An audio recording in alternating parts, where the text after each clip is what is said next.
আমরা অতীতে যেটা দেখছি সেটা কি, অতীতে ছিল আওয়ামী লীগের সাথে 14 দলীয় জোট, বিএনপি ছিল 4 দলীয় জোট। হ্যাঁ, এখন আওয়ামী লীগ মাঠে নাই, এখন হইলো বিএনপির সাথে একটা জোট আছে কিছু দলের, আর জামাতের সাথেও জোট আছে, ইসলামিক কিছু দল এবং এনসিপি যুক্ত হয়েছে। আর ওই যে যে দুইজন লোকের নাম বললো, এরা ইন্ডিভিজুয়াল হয়ে গেছে এখন, যদিও কর্নেল অলি সাহেব, বাট সে হেভি ওয়েট। আমরা যত কথাই বলি বাংলাদেশের রাজনীতিতে সে হেভি ওয়েট। তো সেটা নিঃসন্দেহে তার ব্যক্তির ক্ষতি হইলেও আমার মনে হয় জামাত কিছু গেইন করার চেষ্টা করেছে।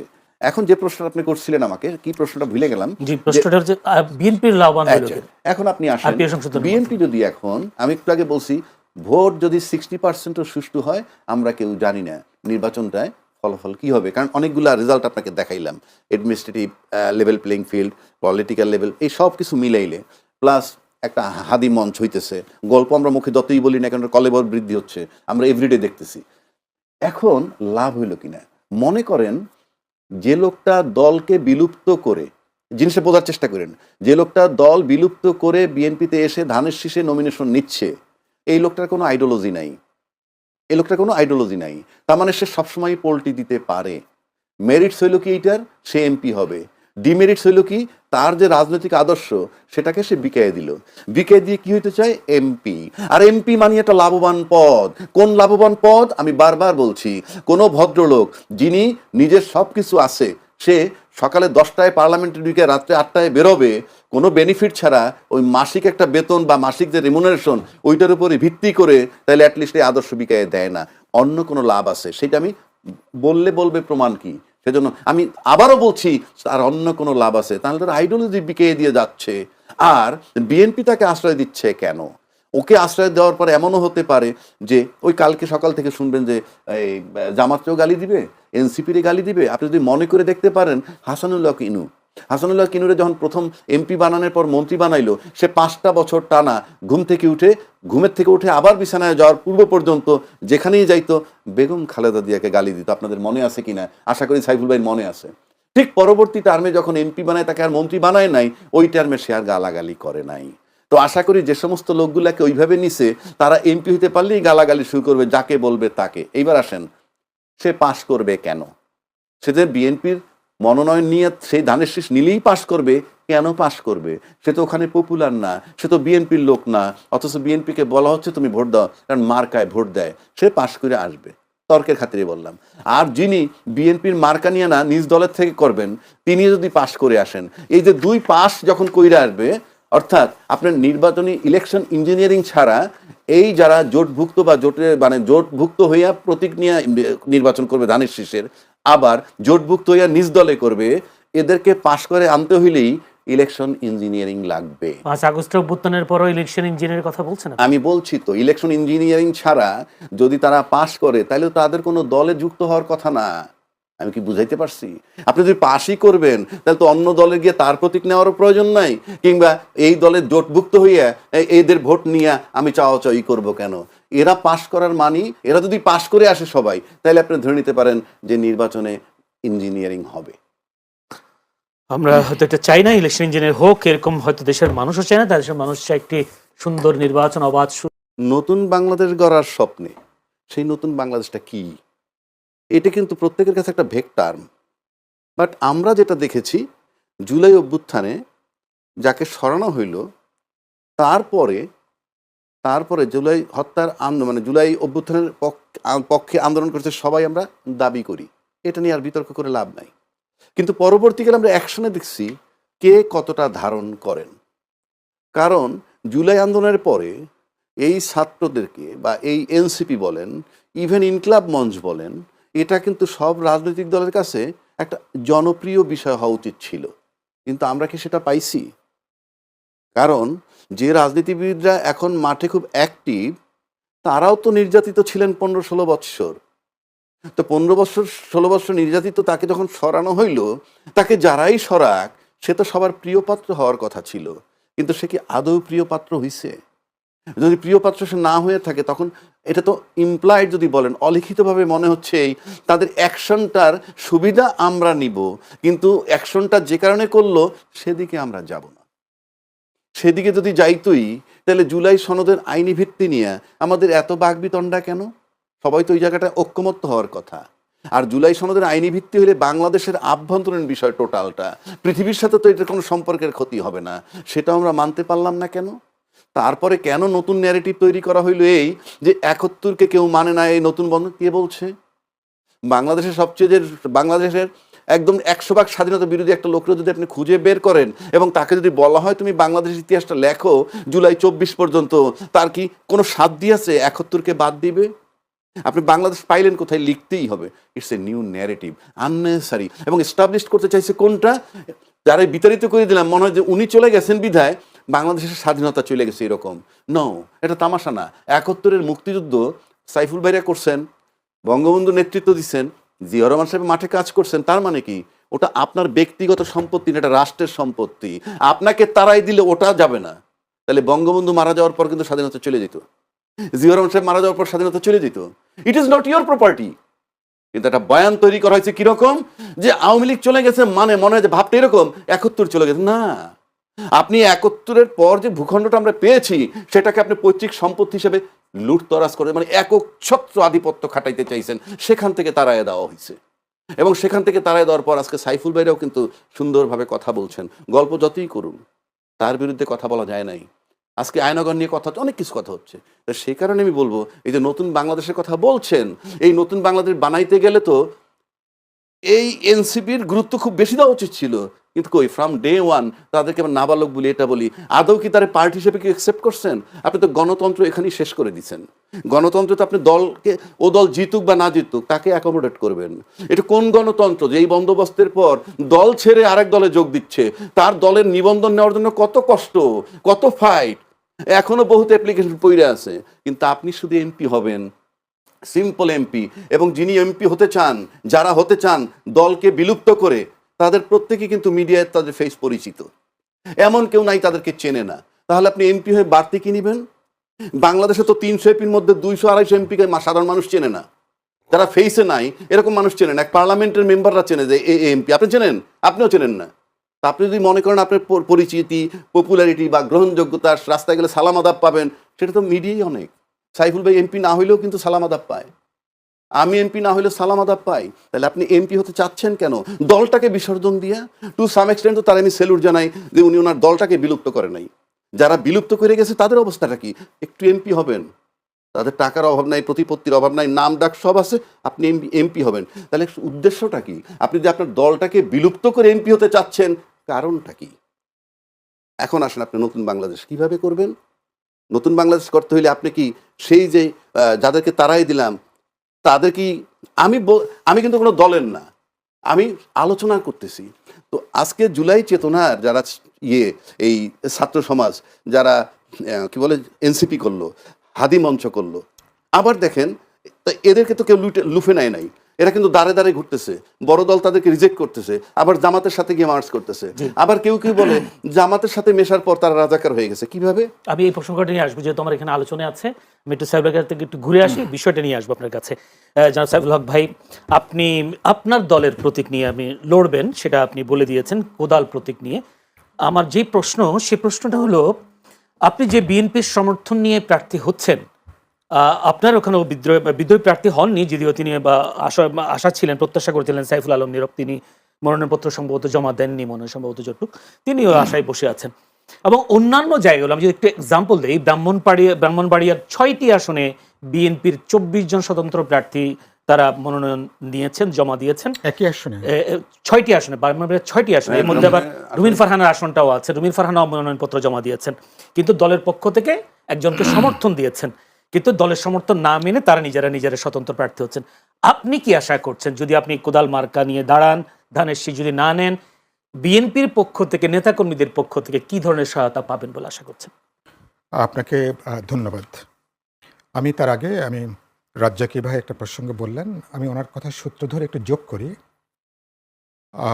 আমরা রাজনৈতিক দল যখন নতুন রাজনৈতিক দল করি, তার মানে আমাদের নতুন কিছু রাজনৈতিক বক্তব্য আছে, ভিশন আছে, কিছু স্বপ্ন আছে, কিছু এজেন্ডা আছে, এবং যার জন্য আপনি একটা ইন্ডিপেন্ডেন্ট পলিটিক্যাল পার্টি করেন। যখন আপনি আবার ইলেকশন কমিশনে নিবন্ধন নেন, আপনার দলের বিপরীতে আপনাকে একটা মার্কাও আপনাকে দেওয়া হয়।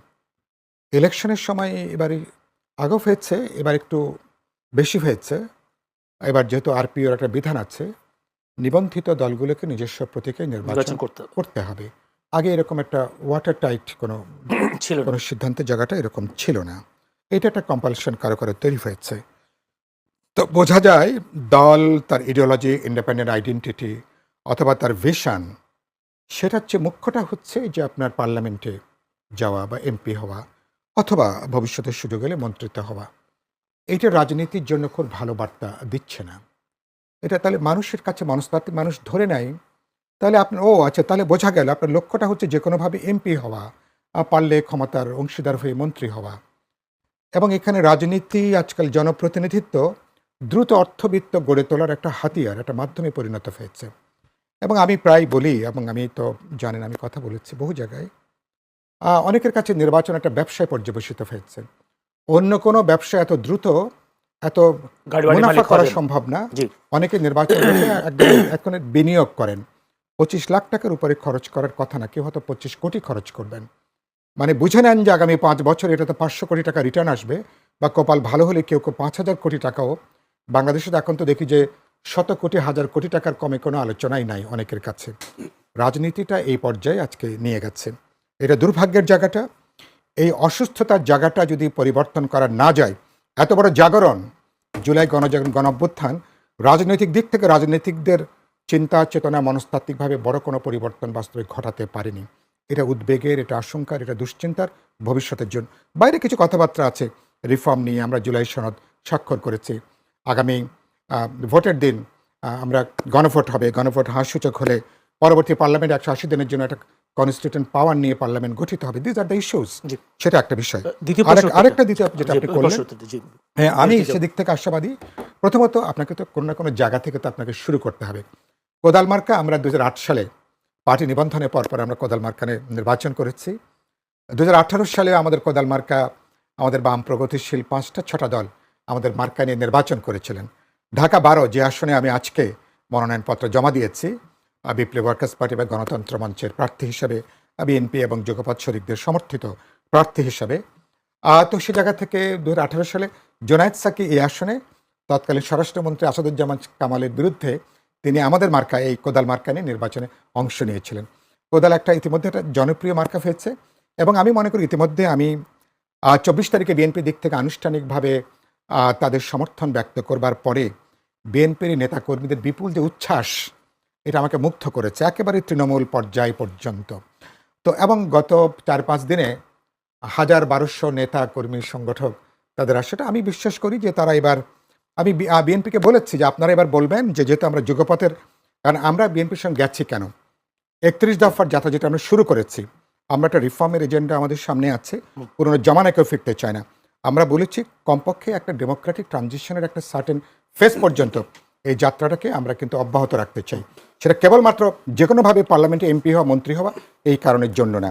আমি আশা করি কোদাল মার্কা আমরা বিএনপি, বা শুধু বিএনপি তো বটেই, আমার এখানে আমার সম্ভবত আমি হয়তো বিরল হয়তোবা একজন মানুষ হব যেখানে প্রায় 2-4টা দল বাদে অধিকাংশ রাজনৈতিক দল, সামাজিক সংগঠন, জনগণের সকল অংশ আমার পাশে দাঁড়াবেন, সমর্থন করবেন, এবং আমার সারা জীবনের যে লড়াই, জি।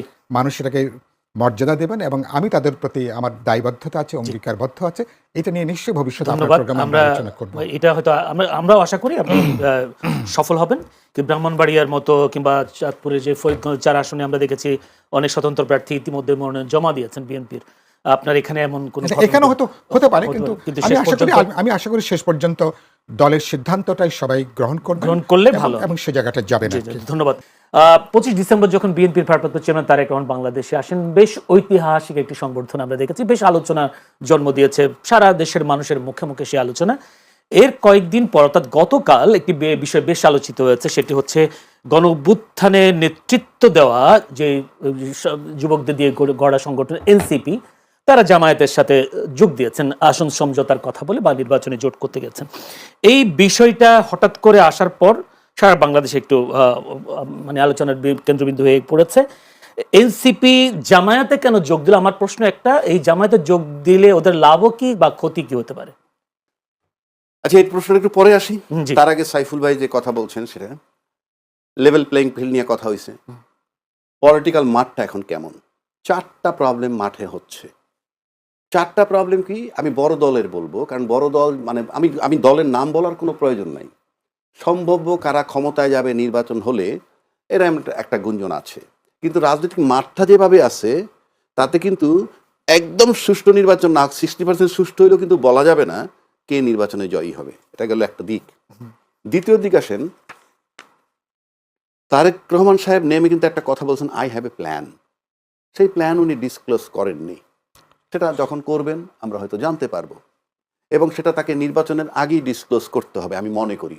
কারণ তা নইলে আপনি আই হ্যাভ এ প্ল্যান বললে এই শব্দের উপরে তো আমি নিয়মের কথা বলছি, এই শব্দের উপরে আমি কেন ভোট দিব, কথার কথা বলছি। আপনাকে প্ল্যানটা ডিসক্লোজ করতে হবে if you want to attract the voters. সেই কারণে এবার আসেন মাঠে কি হচ্ছে।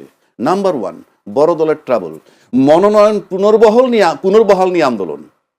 মানে কিছু লোকের মনোনয়ন দিছিল, এখন আবার অন্যত্র দিয়ে দিছে। সেই আন্দোলন আমি কালকে লোহাগাড়ায় দেখেছি। অর্থাৎ মনোনয়ন পুনর্বহাল করো। তাহলে মনোনয়ন পুনর্বহাল যে করতেছে সে তো ওই বড় দলেরই একটা অংশ। এটা একটা ট্রাবল। 2 আসেন, অন্য দলের ব্যক্তিকে মনোনয়ন দেওয়ার কারণে একটা অপ্রকাশিত দ্বন্দ্ব। অপ্রকাশিত দ্বন্দ্ব মানে অন্য দল থেকে যারা জোটের মধ্যে একটা দলকে দিছে, তাহলে বড় দলের অন্যান্য যারা সম্ভাব্য প্রার্থী হইতে পারত তাদের একটা অপ্রকাশিত দ্বন্দ্ব চলমান। 3 নম্বর আসেন, অন্য দলের ব্যক্তিকে যখন নিজ দলের লোককে বলা হয় তুমি ভোট তারে দিও, এটা আর একটা দ্বন্দ্ব। 4 নম্বরটা আসেন, দল বিলুপ্ত করে যে সমস্ত বড় লোকগুলো বড় দলের সাথে গিয়ে তারপরে নমিনেশন পেয়ে গেল, এটা ওই দলের যোগ্য প্রার্থীরা ভালো নজরে নিচ্ছে না। অর্থাৎ আপনি যদি এখন দেখেন পলিটিক্যাল লেভেল প্লেইং ফিল্ড আমরা একটা টার্মে বলি, আসলে 2টা টার্ম, একটা হলো অ্যাডমিনিস্ট্রেটিভ আর একটা পলিটিক্যাল। তাহলে এই যে পলিটিক্যাল লেভেল প্লেইং ফিল্ড কিন্তু এই দলের নিশ্চিত করতে হবে এখানে অ্যাডমিনিস্ট্রেশন কাজ করবে না রাষ্ট্রের। আর অ্যাডমিনিস্ট্রেটিভ জায়গার সমস্যা কোথায় আপনি দেখেন, প্রফেসর ইউনূস সাহেব বলছেন সমস্ত প্রস্তুতি সম্পন্ন, কোন ফর্মে, লেভেল প্লেইং ফিল্ড। আপনি যদি হাদির গুলিটা চিন্তা করেন, মারা গেছে, সে কিন্তু প্রার্থী ছিল। চিটাগাং 8 বিএনপির প্রার্থী গুলিবদ্ধ, সেও তো ছিল। 2 নম্বর, আপনি অস্ত্র যেগুলা রিকভার করতে পারেননি, এবং পুলিশের হারিয়ে যাওয়া অস্ত্র উদ্ধার করতে পারেন নাই। পুলিশের অস্ত্র উদ্ধার করার দায়িত্ব কিন্তু পুলিশের, পারেননি। আমি এক্ষেত্রে বলবো করেন নাই। কেন করেন নাই? ওনাকে কি প্রফেসর ইউনূস সাহেব নিশ্চিত করছে যে তোমরা উদ্ধার কইরো না? তাহলে আপনি বাজারে অস্ত্র আছে, আবার আপনি গানম্যান দিচ্ছেন। গানম্যান দেওয়ার মানে হচ্ছেই প্রশাসনিকভাবে আপনি ভালো অবস্থায় নাই, তাহলে আপনি গানম্যান দিবেন কেন? তারপরে যদি আপনি আসেন, এই হাদি হত্যার বিচারের দাবিতে ইনকিলাব মঞ্চের কিন্তু প্রতিদিন কলেবর বৃদ্ধি হচ্ছে, এটা আপনাকে মাথায় রাখতে হবে। এরা কিন্তু নির্বাচন পর্যন্ত থাকবে মাঠে। পাশাপাশি সৈয়দা রেজওয়ানা উনি বলছেন এই সরকারের মেয়াদেই হাদি হত্যার বিচার হবে। আপনার মনে আছে? এটা বলেছেন। আপনি ফেব্রুয়ারি 12 তারিখে চলে যান।